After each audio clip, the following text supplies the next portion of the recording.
പീഡാനുഭവ ആഴ്ച. പീഡാനുഭവ ആഴ്ചയെ സൂചിപ്പിക്കാൻ സുറിയാനിയിൽ ഉപയോഗിക്കുന്ന വാക്ക് കഷ്ടാനുഭവം അല്ലെങ്കിൽ പീഡാനുഭവം എന്നർത്ഥം വരുന്ന ഹാശ എന്നതാണ്. മിശിഹായുടെ കഷ്ടാനുഭവങ്ങളെയും മരണത്തെയും അനുസ്മരിക്കുന്ന ഹാശ ആഴ്ച സഭയെ സംബന്ധിച്ചിടത്തോളം ഏറ്റവും വിശുദ്ധമായ അനുസ്മരണങ്ങളുടെ സമയമാണ്. ഓശാന ഞായർ.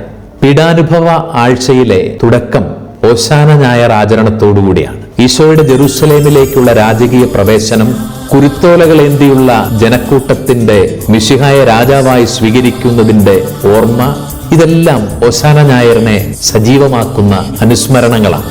മിശിഹ സമാധാനത്തിന്റെ പ്രതീകമായ കഴുതക്കുട്ടിയുടെ പുറത്ത് എഴുന്നള്ളുന്നത് പൗരസ്ത്യ സുറിയാനി ദൈവശാസ്ത്രത്തിൽ കെൻലാനൂസോ അഥവാ ദൈവത്തിന്റെ താഴ്മയായിട്ടാണ് കാണുന്നത്. മനുഷ്യവംശത്തെ വീണ്ടെടുക്കാൻ ദൈവം എത്രത്തോളം വിനീതനായി എന്നതിന്റെ അടയാളമാണ്. പൗരസ്ത്യ സുറിയാനി പാരമ്പര്യമനുസരിച്ച് ഓശാന പ്രദക്ഷിണത്തിൽ കുരുത്തോലകൾക്കൊപ്പം സ്ലീവായും വഹിക്കുന്ന പതിവുണ്ട്.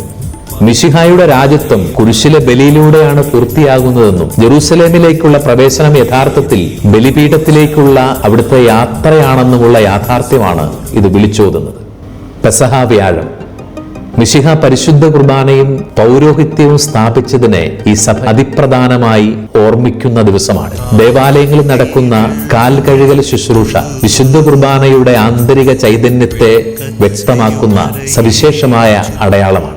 പെസഹ അപ്പവും പാലും വീടുകളിൽ തയ്യാറാക്കുന്ന ആചാരം സുറിയാനി ക്രിസ്ത്യാനികളുടെ ഏറ്റവും സവിശേഷമായ പാരമ്പര്യത്തിന്റെ ഭാഗമാണ്. കുരുത്തോലകൾ മുറിച്ച് കുരിശിന്റെ ആകൃതിയിൽ വെച്ച പെസഹ അപ്പം മുറിച്ചു ഭക്ഷിക്കുന്നത് മിശിഹ തന്റെ ശരീരം മുറിച്ചു നൽകിയതിനെ അനുസ്മരിപ്പിക്കുന്ന കുടുംബങ്ങളിൽ നടക്കുന്ന ആചാരമാണ്. പീഡാനുഭവ വെള്ളി. മിശിഹായുടെ ആത്മബലിയോടുള്ള വിശ്വാസിയുടെ ഹൃദയപൂർവകമായ ഐക്യപ്പെടലാണിത്. പൗരസ്ത്യ സുറിയാനി പാരമ്പര്യമനുസരിച്ച് പീഡാനുഭവ വെള്ളി എന്നത് കേവലം ഒരു ദുഃഖാചരണമല്ല, മറിച്ച് മിശിഹായുടെ മരണത്തിലൂടെ കൈവന്ന വിജയത്തിന്റെ പ്രഘോഷണം കൂടിയാണ്. പറുദീസയിലെ ജീവവൃക്ഷത്തിന് പകരമായിട്ടാണ് പൗരസ്ത്യ പിതാക്കന്മാർ സ്ലീവായെ കാണുന്നത്. പീഡാനുഭവ വെള്ളിയാഴ്ച മരണത്തിന്റെ ഉപകരണമെന്ന നിലയിലല്ല, മറിച്ച് ജീവൻ നൽകുന്ന വൃക്ഷമായിട്ടാണ് കുരിശിനെ നാം വണങ്ങുന്നത്. മറ്റു പല സഭാ പാരമ്പര്യങ്ങളും ഈശോയുടെ മരണത്തിൽ ഈ ദിവസത്തെ ശ്രദ്ധ കേന്ദ്രീകരിക്കുമ്പോൾ പൗരസ്ത്യ സുറിയാനി ദൈവശാസ്ത്രം ഊന്നൽ നൽകുന്നത് മിശിഹ മരിച്ചവർക്കിടയിലേക്ക് ഇറങ്ങിച്ചെന്ന് ആദാമും ഹൗവയും അടക്കമുള്ളവരെ മോചിപ്പിക്കുന്നതിലാണ്. മരണം അവസാനമല്ല, വിജയത്തിന്റെ തുടക്കമാണെന്ന ചിന്തയാണിത്. മിശിഹ കുരിശിൽ കിടക്കുമ്പോൾ അനുഭവിച്ച പീഡകളെ അനുസ്മരിച്ചുകൊണ്ട് വിശ്വാസികൾ പള്ളികളിൽ നിന്ന് കയ്പുനീർ കുടിക്കുന്ന പതിവ് കേരളത്തിലെ നസ്രാണികൾക്കിടയിൽ പുരാതന കാലം മുതലേ ഉണ്ട്. മിശിഹായുടെ കഷ്ടാനുഭവങ്ങളിൽ പങ്കുചേരുന്നതിന്റെ അടയാളമായിട്ടാണ് ഈ ആചാരത്തെ മനസ്സിലാക്കുന്നത്. കുരിശിനെ രക്ഷയുടെ അടയാളമായി വണങ്ങുന്ന സ്ലീവാവന്ദനവും മിശിഹായുടെ പീഡാനുഭവ യാത്രയെ അനുസ്മരിക്കുന്ന പ്രദക്ഷിണവും പീഡാനുഭവ വെള്ളിയാഴ്ചത്തെ ആചാരങ്ങളിൽ വളരെ പ്രധാനപ്പെട്ടതാണ്. യെശയ്യാ 53 അധ്യായത്തിലെ സഹനദാസനെ കുറിച്ചുള്ള പ്രവചനങ്ങളും പീഡാനുഭവ വായനകളും ഈ ദിവസത്തിന്റെ സവിശേഷതകളാണ്.